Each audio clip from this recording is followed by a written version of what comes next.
Welcome to Echo No More, clear, credible, court-ready documentation in high-conflict parenting. No hype, no legal jargon, no drama. I'm Dr. James. If you're new here, I'm really glad you found this space. This podcast is for protective parents navigating high-conflict custody situations, especially when the other parent is manipulative, emotionally unsafe, or unpredictable. I'm not a lawyer, and this podcast isn't legal advice. What I am is a parent who has lived through this system, and someone whose attorneys over and over again told me the same thing. Your documentation is excellent. They told me it made their job easier. They told me it protected my credibility. And they told me it changed how my case was received. That's why I'm sharing this. Not to teach you how to fight, but how to document calmly, clearly, and in a way courts actually understand. This is parent to parent, calm, grounded, and focused on protecting your child without losing yourself.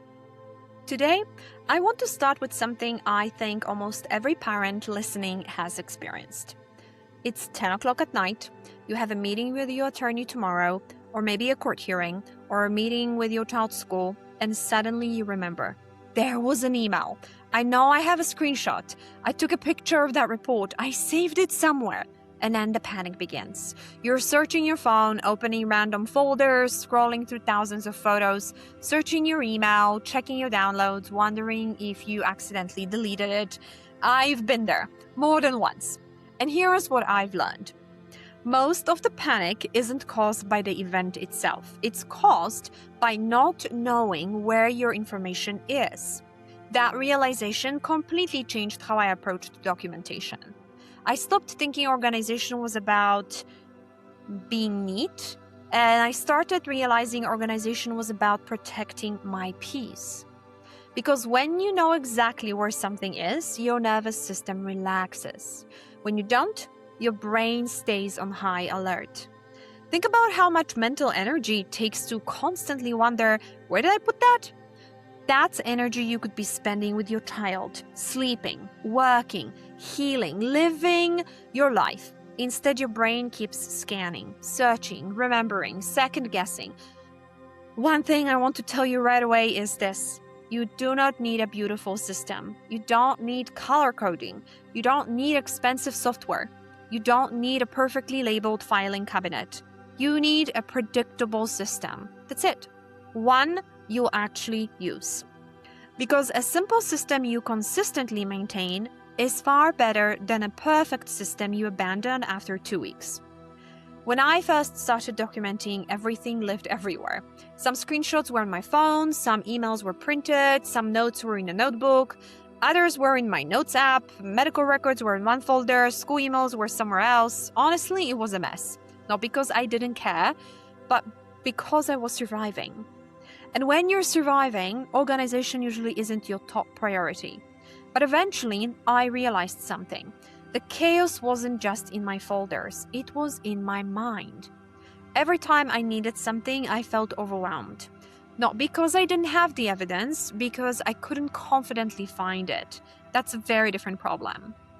One of the biggest gifts organization gives you isn't efficiency, it's confidence. When someone asks, do you have documentation? You don't panic, you simply say yes, because you know exactly where it is. Another thing I discovered is that organization actually helps you think more clearly. When everything is piled together, your brain has to make hundreds of tiny decisions every time you open your files. Where should I look? Is this important? Didn't I already save this? Is this the newest version? Those little decisions create mental fatigue. Categories eliminate that.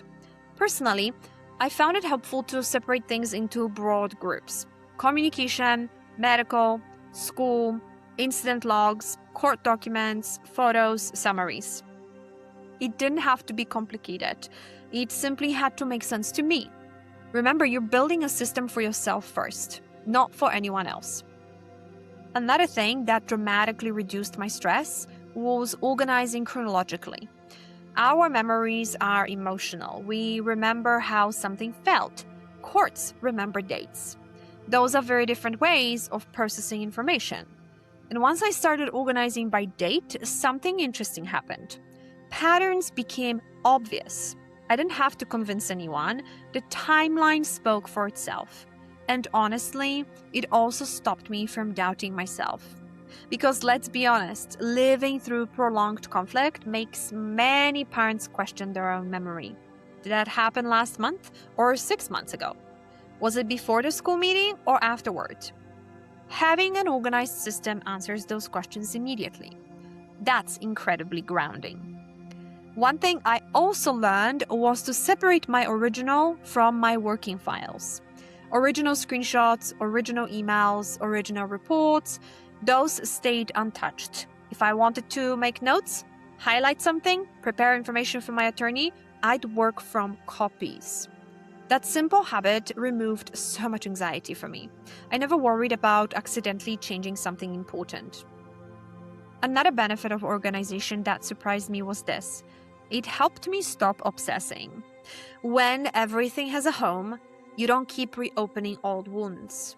You don't reread painful messages every evening because you're afraid you will lose them. They are safely stored. You know where they are. You don't have to carry them around in your mind anymore. Your system carries them for you, and that's incredibly freeing. I also think organization helps us become better decision makers. When everything is scattered, every issue feels equally urgent. When everything is organized, you can actually see the difference between a single frustrating event and an ongoing pattern. That perspective is incredibly valuable, especially in high conflict situations where emotions naturally run high. Another thing parents don't often think about is handoffs.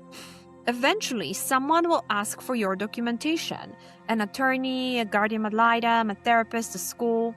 If your system is organized, responding becomes simple. You don't send everything, you send exactly what's relevant. That communicates something important. It tells professionals you're thoughtful, organized, reliable. Those qualities build credibility before they even begin reading your documentation. Before we finish, I want to acknowledge something that doesn't get talked about enough. Organizing documentation can be emotionally difficult. Every file represents something that happened. Every email may remind you of a painful moment. Every screenshot may bring back emotions you'd rather forget. If that's true for you, please be gentle with yourself. You don't have to organize everything in one afternoon. You don't have to force yourself through hours of painful memories. Do a little, take a break, come back tomorrow. Progress matters far more than speed. And finally, I want to leave you with something I wish someone had told me years ago. Organization isn't about impressing a judge. It isn't about impressing your attorney. It isn't even about impressing yourself. It's about creating a system that allows you to stop living in constant emergency mode because your documentation should give you peace, not steal it. So, this week, choose one small area, one folder, one stack of papers, one category of screenshots, organize just that. Then stop. You'll be surprised how much calmer you feel knowing that one part of your story is safely where it belongs. Because little by little, that's how panic loses its grip. And that's how confidence quietly takes its place. Before we close, I want to remind you of something important. You don't need to document everything. You don't need to be perfect. And you don't need to convince anyone with emotion. Calm documentation is power. If this episode helped you, you will find a full structured system in my guide, Clear, Credible, Court Ready. It's designed to support, not replace, your attorney. And if you want help turning everything you're documenting into something organized and usable, you can visit www.echonomorecoaching.org to download my guide on how to create a clear, court-ready documentation binder. Take what helps, leave what doesn't, and most of all, take care of yourself. I'll see you next week.